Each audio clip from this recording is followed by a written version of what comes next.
Party జెండా మోసిన వాళ్ళని మోసం చేసి తీసుకుపోయి నీ 2021 ఎలక్షన్ తర్వాత కనీసం ఒక్కరినన్నా నువ్వు పట్టించుకున్నావా వాళ్ళని? ఒక్కరినన్నా పట్టించుకున్నావా వాళ్ళని? కేసీఆర్ని మోసం చేస్తావు, హుజరాబాద్ ప్రజల్ని మోసం చేస్తావు, నిన్ను నమ్ముకున్న కార్యకర్తలను మోసం చేస్తావు. ఏంటిదో హుజరాబాద్లో ఇది చేసినావు. అరే హుజరాబాద్ ఇలా నీకు రాజకీయ భిక్ష పెట్టింది హుజరాబాద్ ప్రజలు. పాత కమలాపూర్ నియోజకవర్గం, హుజరాబాద్ నియోజకవర్గం పెట్టింది రాజకీయ భిక్ష. అట్లాంటి రాజకీయ భిక్ష పెట్టిన హుజరాబాద్ నియోజకవర్గంలో నువ్వు ప్రజల్ని పట్టించుకోకుండా ఇష్పెట్టి పోయి మల్కాజిర్లో పోయి నిలబడి హుజరాబాద్ ప్రజల్ని ఇష్పెట్టేసి ఇలా హుజరాబాద్ వాళ్ళు అన్నం పెట్టిందనే సబ్జెక్టు మర్చిపోయి మా షామీర్పేట్ గడ్డ అంటున్నావు. అరే వా, నీకు రాజకీయ భిక్ష పెట్టిన హుజరాబాద్ కేసీఆర్ గారిని మోసం చేసినావు, టీఆర్ఎస్ కార్యకర్తలను మోసం చేసినావు, హుజరాబాద్ ప్రజల్ని మోసం చేసినావు. ఇప్పుడు నిన్ను నమ్ముకుని వచ్చిన టీఆర్ఎస్ ఇచ్చిపెట్టి బీజేపీలోకి వచ్చిన కార్యకర్తలను మోసం చేసినావు. ఇవాళ రేపు ఎల్లుంటో బీజేపీని కూడా మోసం చేస్తావు. ఇంత మోసపోయిన చరిత్ర నీది. అంత దారుణమైన చరిత్ర పెట్టుకున్నా చరిత్ర తెలుసా?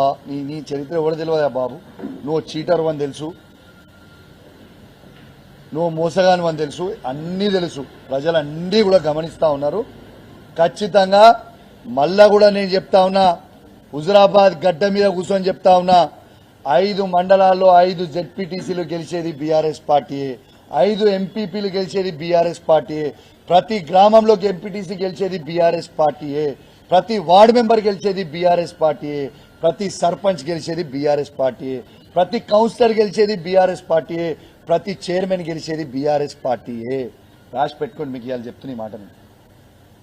ప్రతిదీ కూడా మళ్ళా కేసీఆర్ గారి జెండా ఎగిరేస్తుంది. ఇక కొన్ని నేను చెప్పాల్సిన అవసరం లేదు. కొన్ని సర్వేలు వాళ్ళే చేసుకురు, వాళ్ళే బయట పెట్టిరు. ప్రతి కాంగ్రెస్ పార్టీ సర్వేలో కూడా ఇక్కడ బీఆర్ఎస్ పార్టీ జెండా ఎగురుతుందని వెరీ క్లియర్గా చెప్పారు. ఖచ్చితంగా నేను చెప్తా ఉన్నా, ఎస్ కేసీఆర్ గారి నాయకత్వంలో ఇక్కడ ఒక బాధ్యత కలిగా శాసనసభ్యునిగా ప్రతి బీఆర్ఎస్ టీఆర్ఎస్ కార్యకర్తని గెలిపించుకునే బాధ్యత నేను తీసుకుంటా. ప్రతి ఒక్కరిని కూడా గెలిపించుకొని తీసుకొని వస్తా అని కూడా ఈ సందర్భంగా తెలియజేస్తూ, అదేవిధంగా మళ్ళొక్కసారి చెప్తా ఉన్నా, 20 ఏళ్లు టీఆర్ఎస్ పార్టీ జెండా మోసిన నాయకులకి మొన్న ఈటల రాజేందర్ గారితో మోసపోయి మీరు ఆడ పోయి ఉండి ఇబ్బంది పడుతున్న నాయకులకు చెప్తా ఉన్నా, మేము ఎవరేమనుకోం. our gates are open. మీరు ఎప్పుడన్నా రావచ్చు, మీకు ఏది ఉన్నా కూడా ఫీల్ ఫ్రీ. మేమేం అనుకునేది ఏం లేదు, మీరు రావచ్చు. మీరు ఒరిజినల్లా మీరు కేసీఆర్ మీద మీ అందరికి ప్రేమ ఉందని నాకు కూడా తెలుసు. మీ అందరు కూడా మన టీఆర్ఎస్ బీఆర్ఎస్ పార్టీకి వాపస్ రావచ్చు. మిమ్మల్ని కేసీఆర్ కేటీఆర్ సార్ సమక్షంలో, హరీష్ రావు గారి సమక్షంలో తీసుకుపోయి కల్పించి మరీ మీకు స్వాగతం పలుకుతామని ఇవాళ హుజరాబాద్ గడ్డ మీద నుంచి ప్రతి వాళ్ళ కార్యకర్త కూడా చెప్తా ఉన్నాను. ఎందుకంటే పాపం వాళ్ళని తీసుకుపోయి మోసం చేస్తే ఇంకో దాదాపు 18-19 నెలలు అయితే మేము ఎమ్మెల్యే గెలిచి మాకు ₹1 బిల్లు ఇయ్యలే మా హుజరాబాద్ నియోజకవర్గానికి. మా ఎమ్మెల్యేలకు ₹1 ఇయ్యలే మీరు పెట్టమని. ఉల్టా కేసీఆర్ గారు పెట్టిన ఎస్డిఎఫ్ అన్ని కూడా ఈ ప్రభుత్వం వచ్చినాక క్యాన్సిల్ చేసిర్రు. మా కుల సంఘాల భవనాలను ఎందుకు క్యాన్సిల్ చేసిర్రు? మా మునూర్ కాపు సంఘం భవన్ ఎందుకు క్యాన్సిల్ చేసిర్రు?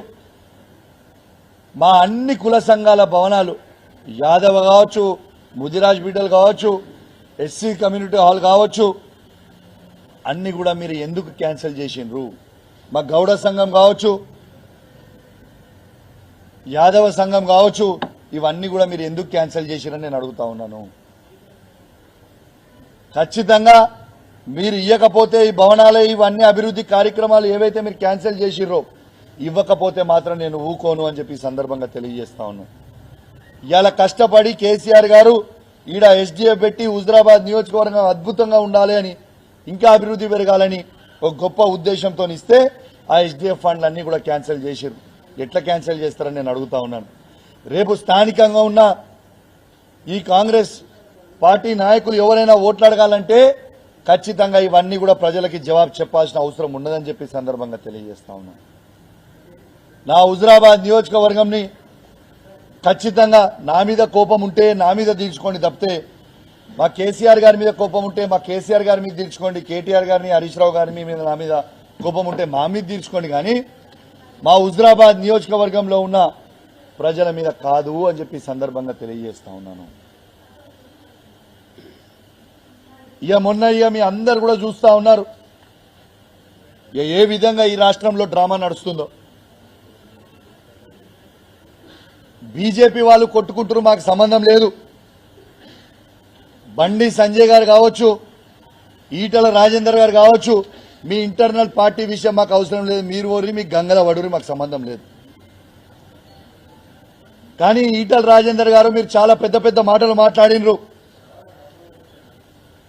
మీరు కేసీఆర్ గారిని విమర్శించే స్థాయి మీ స్థాయి కాదు. మీ స్థాయి ఏందో మొన్న 2023 ఎలక్షన్లలో హుజురాబాద్ ప్రజలు నీకు చూపించిర్రు. నీ స్థాయి ఏందో, నువ్వు ఏంటిదో అపర మేధావని నువ్వు ఫీల్ కావాల్సిన అవసరం లేదు. నీకంత సినిమా లేదు, నీకంత సినిమా లేదని చెప్తా ఉన్నాను. ఏం మాట్లాడుతావు? నేను ఈ కరీంనగర్ జిల్లాకి 2 సార్లు అధ్యక్షునైనా, 2 సార్లు మంత్రినైనా. ఎస్, నీకు రాజకీయ భిక్ష పెట్టింది ఎవరు? కేసీఆర్ కాదా అని నేను అడుగుతా ఉన్నాను. నిన్ను 2 సార్లు అధ్యక్షుడు చేసింది ఎవరు? కేసీఆర్ కాదా?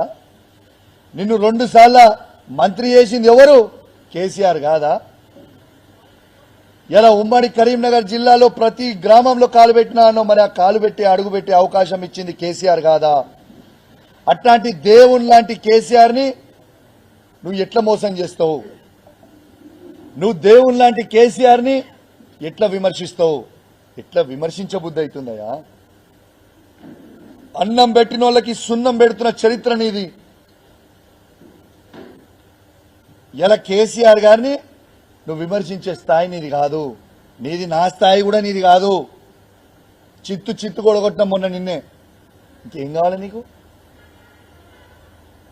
నువ్వు ఒక పెద్ద మోసగానివి అని చెప్పక తప్పదు. నువ్వు కేసీఆర్ గారిని మోసం చేసినావు.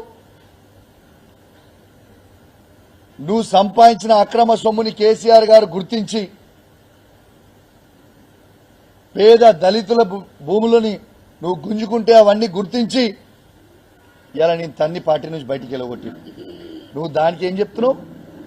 నువ్వు చేసిన అవినీతికి నువ్వు ఒక అవినీతి పరునివి, నువ్వు ఒక చీటర్వి, మోసగానివి అని ఉద్దేశంతో నేను పార్టీ నుంచి బయటికి పంపింది కేసీఆర్ గారు.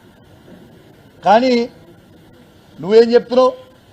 బీఆర్ఎస్ పార్టీలో ఆనాడు టీఆర్ఎస్ పార్టీలో ఎమ్మెల్యేలు అందరూ నాతో బాగుండే కాబట్టి కేసీఆర్ నేను బయటకు పంపించింది. నువ్వు ఆ రోజు కేసీఆర్ గారిని ద్రోహం చేద్దామనుకున్నావు, కుట్ర చేద్దామనుకున్నావు. ఎవరు కూడా సహించలేని ఎమ్మెల్యేలు. నువ్వు ఎమ్మెల్యేలను పిలిచి నేను పైసలు ఇస్తా, నేను ముఖ్యమంత్రి అయితా, కేసీఆర్ గారిని దించుదామంటే మా బీఆర్ఎస్ టీఆర్ఎస్ పార్టీ ఎమ్మెల్యేలు ఎవ్వరు కూడా ఒప్పుకోలే, నీతో ఎవరు కూడా రాలే అన్నారు. నువ్వు చేసిన కుట్ర ఆ రోజు. కేసీఆర్ గారు నీకు అన్నం పెట్టిన పాపానికి కేసీఆర్ గారికి నువ్వు సున్నం పెడదామనుకున్న దుర్మార్గమైన ఆలోచన నీకు వచ్చింది ఆ రోజు. ఎస్, ముమ్మాటికి చెప్తున్నా, కేసీఆర్ లేకపోతే తెలంగాణ